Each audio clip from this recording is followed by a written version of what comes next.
How many of you would agree with this statement? Americans have gotten less reasonable, less rational, less optimistic, and more subject to bad ideas in the last 20 years. Now, the reason why that feels like the case is because we have introduced record levels of financial insecurity into our population. And studies have shown that if you cannot pay your bills, your bandwidth gets constrained cognitively because you're just trying to figure out how to make ends meet. And it has the functional impact of reducing your IQ by 13 points, or 1 standard deviation.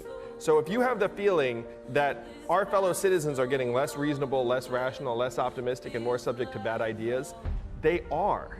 This is really about security. I didn't know how much security that we don't have until I have it. So even someone who has a job, they can worry that they're going to lose that job, and that's actually increasing. 60% of the country feels that they could lose their job, and about a third are like really worried about that. And when you're worried about that, when you have that insecurity, that actually has a lot of effects, even on our health, but also on the way we communicate. It has all these different second order and third order effects from this lack of insecurity. We need to instill a mindset of abundance in this country in order to solve the big problems. And right now it's slipping away. Scarcity is winning in this country by the numbers.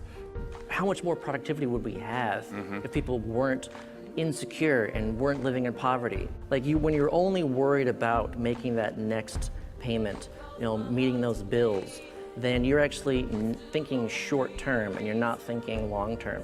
This is the big progression, where if we get the boot off of our throats, then the people who are in these towns that might be fearing for their place in the 21st century economy, if they start seeing that we'll all be able to share the gains through a dividend of $1,000 a month for starters, but then we have to build a new human-centered economy on top of that, then that's a vision that I believe that they're willing to accept and embrace.